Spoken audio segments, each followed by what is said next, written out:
हमेशा चुपचाप ही रहती। वो इस शादी से खुश नहीं थी। वो ये शादी नहीं करना चाहती थी। उसे तो हमेशा से पेंटर जो बनना था। अपने इस सपने को वो नहीं पूरा कर पाई, इसलिए वो हमेशा उदास रहती थी। रजनी, बहुत ही बढ़िया फिल्म लगी है, कल देखने चले? नहीं जी, कल मुझे बहुत काम है, मैं नहीं जा पाऊंगी। अच्छा तो कोई बात नहीं, संडे को चलते हैं। देखिए, मुझे फिल्म देखना पसंद नहीं है, आपको जाना है तो चले जाइए। नीरव को मना करके रजनी वहां से चली जाती है और अपने बैग को खोलकर उसमें बंद पड़े ब्रश और कलर्स को देखकर रोने लगती है। रजनी, चलो ना कहीं बाहर खाने चलते हैं, कुछ तुम्हारी पसंद का। जी, मुझे नहीं जाना, मेरी तबीयत ठीक नहीं है। रजनी वहां से चली जाती है। नीरव को समझ नहीं आता कि रजनी उससे इतना दूर क्यों रहती है। वो जब भी उसके साथ वक्त बिताना चाहता है, रजनी कोई ना कोई बहाना बना देती है। एक दिन घर पर कोई नहीं था। रजनी घर का सारा काम जल्दी से खत्म कर लेती है।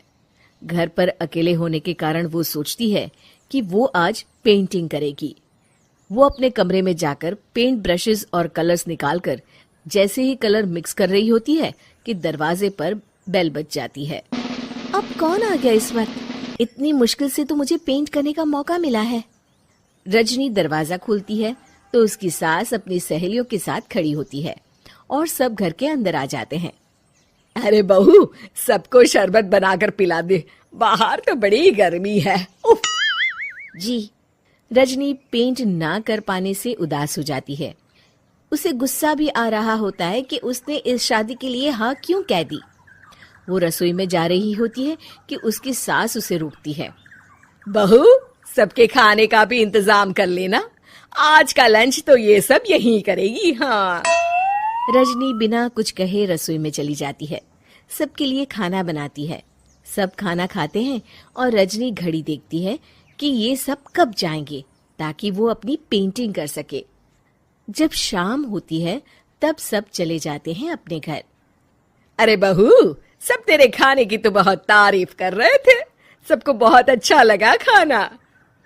आपको मुझे सुबह बताना चाहिए था ना कि आपकी सहेलियां आ रही हैं। पता भी है कितना वक्त लगा सारा खाना बनाने में। अरे बहू, तू ऐसे कैसे बात कर रही है मुझसे? तो और कैसे बात करूं? मैं इस घर की कोई नौकरानी नहीं हूं कि इतना काम करूंगी।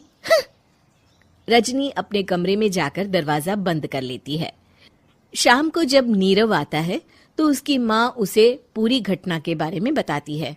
क्या रजनी ने आपसे इस तरह बात की माँ? हाँ, और पता नहीं उसे क्या हो गया है, शाम से बाहर भी नहीं आई है। मैंने तो कई बार आवाज दी, खाना भी नहीं खाया उसने। तू ही बात करके देख ले बेटा। नीरव अपने कमरे का दरवाजा खटखटाता है। रजनी, दरवाजा खोलो, मैं हूं। रजनी दरवाजा खोलती है और फिर वापस जाकर अपने बिस्तर पर लेट जाती है। रजनी, माँ से बात करने का ये क्या तरीका है? मैंने कोई गलत बात नहीं की है। अरे तुम क्यों ऐसे बर्ताव कर रही हो सबके साथ? क्या तुम इस शादी से खुश नहीं हो? रजनी कुछ नहीं बोलती। अरे बताओ मुझे रजनी, क्या ये शादी तुम्हारी मर्जी के खिलाफ हुई है? हाँ, मैं ये शादी कभी नहीं करना चाहती थी। तुमसे क्या, मैं किसी से भी शादी नहीं करना चाहती थी। रजनी रोने लगती है। चुप हो जाओ रजनी, बताओ मुझे, तुम क्यों नहीं करना चाहती थी शादी? रजनी बेड के नीचे से अपने पेंटिंग्स, कलर्स, ब्रश, पेपर्स निकालती है। इतने में उसकी सास भी कमरे में आ जाती है। ये देख रहे हो, ये थे मेरे सपने।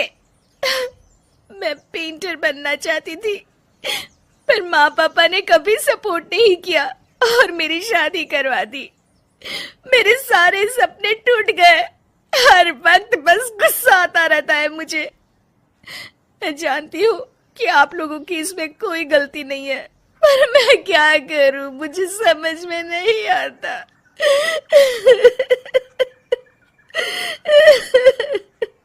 रजनी फूट फूट कर रोने लगती है। मुझे माफ कर दीजिए, आप दोनों के साथ मैं बहुत बुरा बर्ताव कर रही हूँ। अरे रजनी बेटा, चुप हो जाओ तुम। नीरव पानी लेकर आता है। ये लो पानी पियो और शांत हो जाओ। रजनी पानी पीती है और उसकी सास पेंटिंग्स देख रही होती है। अरे नीरव, हमें तो पता ही नहीं था कि हमारी बहू कलाकार है। अरे कितनी अच्छी पेंटिंग्स बनाई है, देखो तो। ये वाली तो मैं अपने कमरे में ले जाऊंगी। आपको ये पेंटिंग्स अच्छी लगी? अच्छी नहीं, बहुत अच्छी लगी। और तुमने हमें बताया क्यों नहीं? तुम जब चाहे पेंटिंग कर सकती हो रजनी। हम तुम्हारे सपनों को पूरा करने में तुम्हारा पूरा साथ देंगे। हाँ बेटा, हम कला की कद्र करते हैं। हम कलाकार तो नहीं, पर मुझे गर्व है कि मेरी बहू एक कलाकार है। रजनी, नीरव और सास तीनों हंस पड़ते हैं।